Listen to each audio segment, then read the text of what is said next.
ఒక స్టడీ ప్రకారం ప్రపంచంలో చూసుకుంటే 3,000 మంది బిలియనర్స్ ఉన్నారు. వాళ్ళ అందరి ఆస్తి కలిపితే ఎన్నో ట్రిలియన్ డాలర్స్ అంటే వేల లక్షల కోట్లు ఉంటుంది. వీళ్ళల్లో ఎక్కువ మంది కోటేశ్వర్లు టెక్నాలజీ, ఫైనాన్స్, ఇండస్ట్రీస్ ఇంకొన్ని వాటితో, కొంతమంది వాళ్ళకున్న టాలెంట్ తో కష్టపడి పైకొచ్చారు. 67% ఆఫ్ ద బిలియనర్స్ ఎవరికి వారు కష్టపడి పైకొచ్చిన వారు అండ్ మిగిలిన 33% మాత్రం వారసత్వం నుంచి వచ్చిన వారు. The youngest self made billionaire in 2023 Alexander Wang. ఈ అబ్బాయి 20 ఏళ్లకే బిలియనర్ అయిపోయాడు.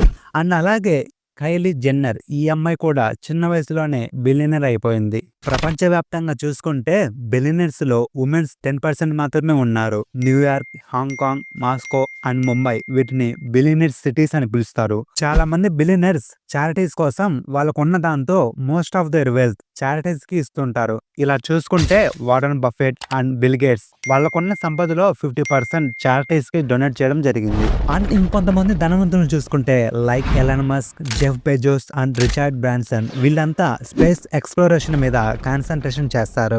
ఏదో రోజు ప్రజలకి స్పేస్ ట్రావెల్ అందుబాటులోకి తేవాలని ఇలా ప్రతి బిలియనర్ కి ఒక విజన్ ఉంటుంది. దానికోసం రాత్రనక పగలనక కష్టపడుతూ ఉంటారు. ఇదంతా బిలియనర్స్ గురించి ఇన్ఫర్మేషన్. ఇక్కడ పాయింట్ ఏంటంటే ఈ 3,000 మంది బిలియనర్స్ దేవుడు ముద్దు పిల్లలు, స్పెషల్ కిడ్స్. మనం రోజు ఉదయం లేచి దేవుడికి మొక్కుకుంటాం వాళ్ళలాగే వేల లక్షల కోట్ల ఆస్తి కావాలని, మరియు వాళ్ళలాగే ధనవంతులు కావాలని. మరి దేవుడు వారికి అన్ని ఇచ్చారు, అయినా సరే వారు మనకంటే ఎక్కువ దేవుణ్ణి నమ్ముతారు. వారు దేవుణ్ణి ఎక్కువ ఏం కావాలో కోరుకుంటారంటే ఆరోగ్యం, హెల్త్. ప్రపంచంలో ఉన్న ప్రతి బిలియనర్ కోరుకునేది ఒకటే, దేవుణ్ణి ఆరోగ్యం ప్రసాదించమని. వయసు మీద పడుతున్న బిలియనర్స్ అందరూ ఒక్కో రోజు తరిగిపోతుంటే భయపడుతూ ఉంటారు. ప్రతి గంటకి వాళ్ళ బ్యాంకుల్లో డబ్బు వచ్చి పడుతుంటుంది. ఎందుకంటే వాళ్ళు ఒక్కో రోజుకి వాళ్ళ యావరేజ్ ఇన్కమ్ 200 కోట్ల నుండి 300 కోట్ల వరకు ఉంటుంది. అందుకే వాళ్ళ జీవితంలో తరిగిపోతున్న ప్రతి గంట, ప్రతి రోజు వాళ్ళకి తెలుస్తుంటుంది ఆయుష్ ఎలాగో పెరగదు, కనీసం బ్రతకనాలైనా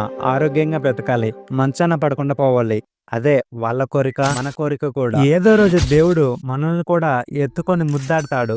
అప్పటికి మనం ఆరోగ్యంగా ఉంటే చాలు. అనుభవించడానికైనా ఆరోగ్యం కావాలి, ఎండలో అడుక్కోవడానికైనా ఎంతో కొంత ఆరోగ్యం కావాలి. అబ్రహాం లింకన్ చాలా పేద కుటుంబంలో పుట్టాడు. డబ్బులు లేక కేవలం 1 సంవత్సరం మాత్రమే చదువుకున్నాడు. అంబేద్కర్ ఇంకా పేద కుటుంబంలో పుట్టాడు. స్ట్రీట్ లైట్స్ కింద చదువుకునేవాడు. స్టీవ్ జాబ్స్ తినటానికి తిండి లేక రోజు నడుచుకుంటూ వెళ్లి హరే రామ హరే కృష్ణలో తినేవాడు. మన అందరికి ఇలాంటి స్ట్రగ్లింగ్ డేస్ ఉంటాయి. గుర్తొచ్చినప్పుడల్లా కన్నీళ్ళు కూడా వస్తాయి. అవి తలుచుకుంటే చాలా బాధ కూడా అనిపిస్తుంది. మనకెప్పుడు సక్సెస్ వస్తుందా అని ఎదురు చూస్తుంటాం. ఏదో ఒక రోజు నువ్వు అనుకున్నది అయిపోతుంది చూడు, అప్పుడు నిజమైన కష్టాలు మొదలవుతాయి. సక్సెస్ వచ్చినాకే అసలైన స్ట్రగ్లింగ్ డేస్ మొదలవుతాయి. ఎంప్లాయీగా ఉన్నప్పుడు హ్యాపీ, కంపెనీ పెట్టి చూడు దూళ్ళ తీరిపోద్ది. స్ట్రగ్లింగ్ డేస్ లో maximum mess problem, room rent problem. అసలు అవి కష్టాలే కావు. ఒక పూట తినకపోయినా ఏం కాదు, ఎండలో ఎండినా పర్లేదు. ఏదో తెలియని కసి పట్టుదలతో పరిగెడుతుంటాం. వారానికి ఒకసారి ఏ ఆదివారము ఓ 1/2 కేజీ చికెన్ తెచ్చుకుంటే పండగ. ఎప్పుడైనా ఎవడైనా ఒక చల్లని బీరిప్పిస్తే అమృతం లాగా ఉంటుంది.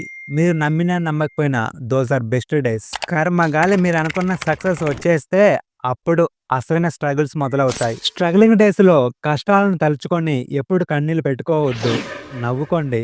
ఆ రోజులు మళ్ళీ జీవితంలో రాలేవు కూడా. ఫర్ ఎగ్జాంపుల్, మొదటి రోజు కారు కొన్నప్పుడు రోజుకు 2 సార్లు తుడుస్తావు, అన్ని ఫీచర్స్ గుర్తుంటాయి, గీత పడితే తట్టుకోలేవు. వర్షం పడుతుంటే కారు ఎక్కడ తడిచిపోతుందేమో అని కిటికీల నుంచి చూస్తుంటాం. అదే సక్సెస్ వచ్చినాక 5 స్టార్ హోటల్లో నువ్వేం తింటున్నావో నీకు తెలియదు, మర్సిడెస్ బెంజ్ కారు ఎప్పుడు ఎక్కుతున్నావో ఎప్పుడు దిగుతున్నావో తెలియదు, పెళ్ళాం పిల్లలు ఎలా ఉన్నారో ఎక్కడ ఉన్నారో తెలియదు. అప్పటికే మనం వేరే పట్టాలు ఎక్కేసుంటాం.